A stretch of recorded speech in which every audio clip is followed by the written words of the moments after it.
So apparently Disney canceled a Ben Solo Star Wars movie. This is old news at this point, but since Star Wars is my favorite movie franchise of all time, I just had to get my 2 cents out there on the matter. We learned this information from Ben Solo himself, Adam Driver, in a recent interview he did with the Associated Press. To make this short and simple, Driver says he had an idea for a Ben Solo movie he wanted to pursue. He took the idea to Steven Soderbergh, and with the help of Rebecca Blunt, they created an outline for a film they called The Hunt for Ben Solo, which would have taken place after the events of The Rise of Skywalker. They shared the idea with Kathleen Kennedy, who liked it, and when they went to share it with the Disney executives, Bob Iger and Alan Bergman shot down the idea, and that was that. There's not a lot of information on what the film would have been about in this interview, but by that movie title alone, I think it would have been pretty obvious.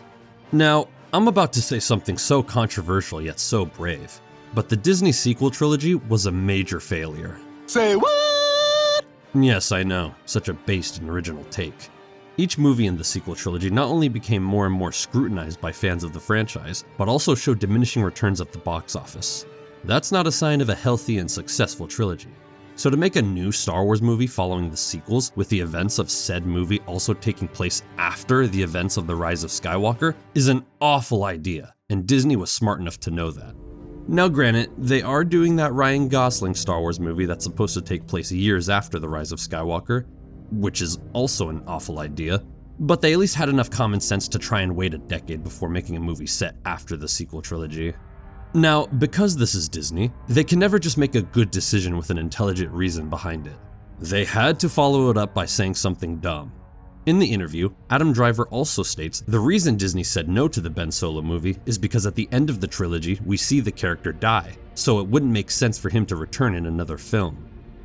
Oops, sorry, I was playing clips of the Emperor dying in Return of the Jedi while reading this. My mistake. But you know, this brings up an interesting question. When the hell did Disney start caring about dead characters coming back? They're not okay with Ben Solo coming back because he died, but they were perfectly fine with the Emperor coming back, even though he clearly died in the original trilogy? What kind of backwards-ass logic is this? This is a new level of stupidity. It's so ridiculous, you could do a remake of the movie Idiocracy and make it all about the morons working at Disney. That shit would easily be classified as a documentary instead of a comedy. It's not like the Emperor coming back is the only example of a dead character returning either. Star Wars has many instances now of clearly dead characters somehow coming back to life. So why even say this?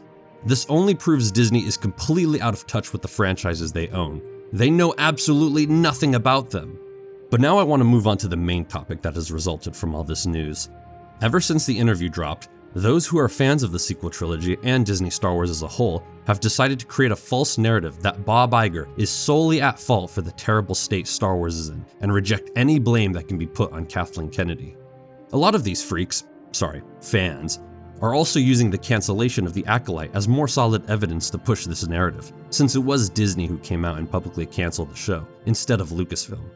Now, I don't know why these people feel the need to defend Kathleen Kennedy with their lives. It's most likely because they are also extremely political, and since Kathleen's political views fall in line with their own, they have to reject all criticism towards her and her leadership over Lucasfilm. But unfortunately for them, that doesn't fly with a vast majority of the Star Wars fandom. Both Kathleen Kennedy and Bob Iger are to blame for the state Star Wars is in. Kathleen is the president of Lucasfilm. Every horrible movie and show that has come out is a result of her approving them. Hell, some of the slop they've made she was directly involved in. Remember, she was very involved in the making of the Obi-Wan show. That was her personal project, and it's the show that pissed off and drove away all the prequel fans. She is directly responsible for the horrible state Star Wars is in.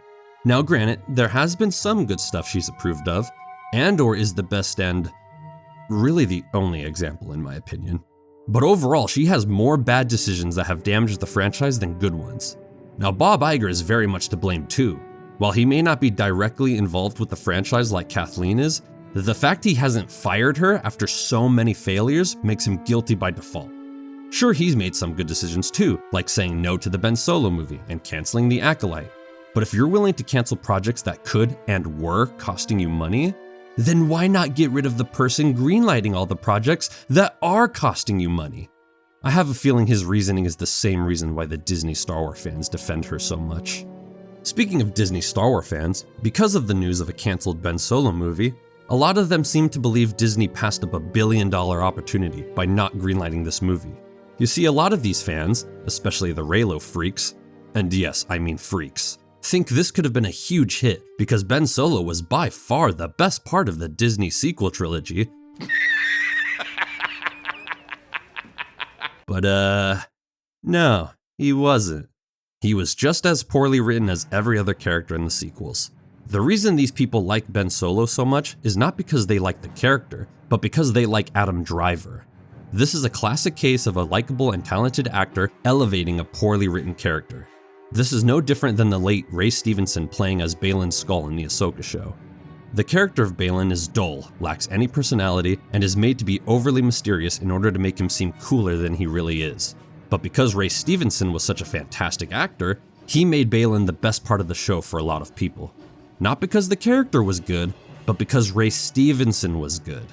Adam Driver made Ben Solo a much better character, not because the character went on an incredible arc throughout all 3 movies, but because he was played by a talented and competent actor who made the best out of the garbage material he was given. Anyways, those are just my thoughts on the matter. Normally I don't make videos about film or media news like this. I usually just like to talk about trailers, movies, and shows themselves, but I just had to comment on this. The amount of people who think this could have been a huge successful movie if Disney hadn't canceled it is baffling to me. If the Han Solo movie was a flop and cost Disney and Lucasfilm hundreds of millions of dollars, then why the hell do you think a movie about Ben Solo was gonna be a success? One is a well-known and established character everybody knew and loved, and the other was Ben Solo. Disney was smart in canceling this Ben Solo movie. It was never going to be a success.